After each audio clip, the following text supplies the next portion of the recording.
হরে কৃষ্ণ, রাধে রাধে। সবাইকে শুভ জন্মাষ্টমী প্রীতি ও শুভেচ্ছা অভিনন্দন। আজ আমাদের বাড়িতে জন্মাষ্টমী উপলক্ষে পুজো রয়েছে, তো আমি এখানে কলকে ফুলের মালা গাঁথতেছি স্বয়ং শ্রীকৃষ্ণের জন্য, এবং রাধার জন্য একটা সাদা ফুলের মালা গাঁথা হয়ে গেছে। এখানে নৈবেদ্য তৈরি করা হচ্ছে। মা সুজিটা নাড়ছে। সুজিটা নাড়া হয়ে যাওয়ার পর আমি এখানে সুজিটা থেসে নিয়েছি। তৈরি হয়ে গেছে সুজি আমাদের। এবারে শুধু কাটা হবে পিস করে।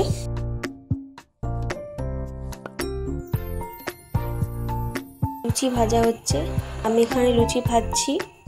লুচিগুলো খুব সুন্দর সুন্দর ফুলছে এবং নরম নরম হচ্ছে, এই দেখুন। আর এখানে মা লুচিগুলো বেলে দিচ্ছে, আমাকে সাহায্য করছে।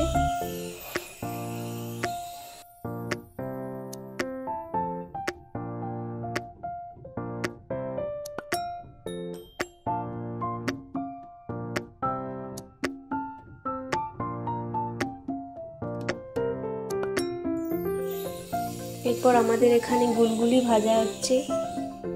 তালের যে বড়া যেটাকে বলা হয়, তালের এখন সিজন চলছে, তাই তালের বড়া হচ্ছে। এখানে মা গুলগুলিগুলো ছাড়ছে। তালের বড়াগুলো খুব সুন্দর লাল মুচমুচে হচ্ছে, নরম নরম, গরম গরম।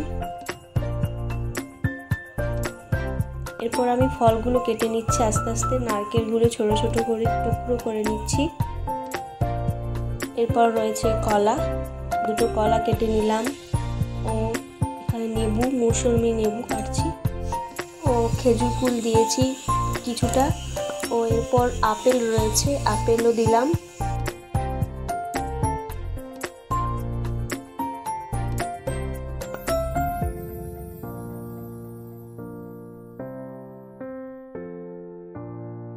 এই দেখুন আমের সাইজটা খুবই বড়, তো আমগুলো আমি টুকরো টুকরো করে কেটে নেব।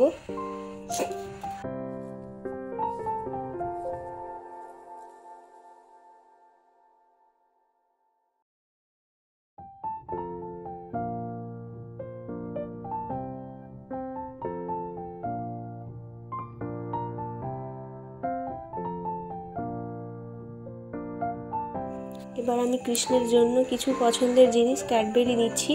এখানে রয়েছে পার্ক ও একটা ললিপপ। এই যে ললিপপ একটা ধরনের লাল কালারের। ও এরপর নিয়েছি একটা 5 স্টার ও একটা চকলেট নিলাম এখানে তৈরি। এরপর আমি নিয়ে নেব কিছু মিষ্টি। এখানে রয়েছে কৃষ্ণের পছন্দের লাড্ডু ও একটা মিষ্টি, কি মিষ্টি জানি না ঠিক। তারপর রয়েছে সন্দেশ। একটু আমি সাজিয়ে নিলাম এগুলোকে, দেখতে যাতে খুব সুন্দর লাগে। এরপর আমি সাজিয়ে নেব নৈবেদ্যগুলো। নৈবেদ্য যেগুলো তৈরি করেছিলাম সুজি, এখানে সুজিগুলো সাজিয়ে নিয়েছি পিস কেটে।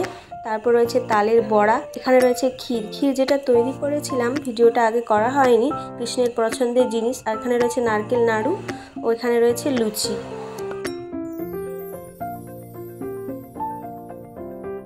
এরপর আমি চলে এসেছি সোজা আমাদের মন্দিরে। মন্দিরটা একটু ডেকোরেশন করে নিতে। এখানে আমি আমার যত কৃষ্ণ ছিল সেই কৃষ্ণগুলোকে মন্দিরে নিয়ে এসে সাজিয়ে নিয়েছি একটু ভালো করে। এখানে প্রদীপটা বাতি করে নিয়েছি। তারপর এখানে দিলাম গীতা, আমাদের বাঙালি হিন্দু ধর্মের গীতা এখানে রেখে দিলাম। এখানে যে ক্যাডবেরিগুলো দিয়েছিলাম সেগুলো রেখে দিলাম। এবার গ্লাসে করে একটু জল দিলাম মিষ্টির সাথে, সেটাও রেখে দিলাম। এরপর ফল 3টে গোটা ফল দিলাম, আপেল, লেবু আর কলা ছিল যেখানে। এরপর নৈবেদ্যগুলো সাজিয়ে দিলাম, কৃষ্ণের কাছে নিবেদন করলাম, এবং কাটা ফলগুলো আমি সাজিয়ে নিবেদন করে দিলাম স্বয়ং কৃষ্ণকে।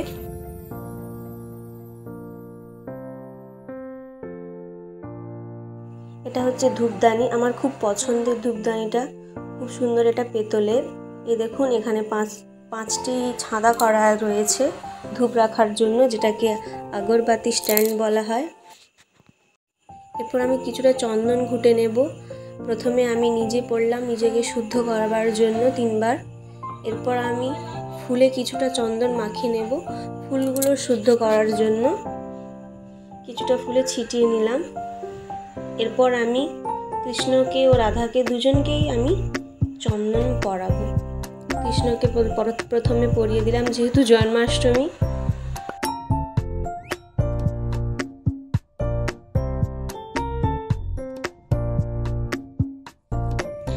আমার রাধার জন্য মালা যেটা তৈরি করেছিলাম রাধার গলাতে পরানো রয়েছে, দেখতে পাচ্ছেন আপনারা নিশ্চয়ই।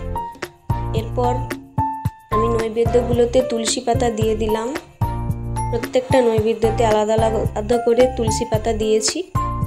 এরপর আমি কিছুটা সাজিয়ে নেব ফুল দিয়ে, যাতে দেখতেও সুন্দর লাগে। এরপর আমি পুজো শুরু করব।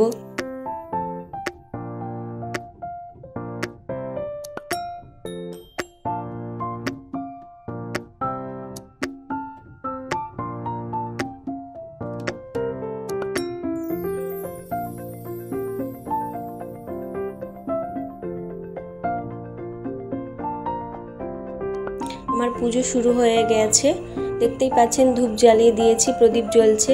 এরপর আমি কৃষ্ণের যে ধ্যান, যে মন্ত্র রয়েছে ও কৃষ্ণের যে 28টি নাম এই দিন পড়তে হয় জন্মাষ্টমী উপলক্ষে, তাই আমি পড়ছি ও এখানে আরতি করলাম।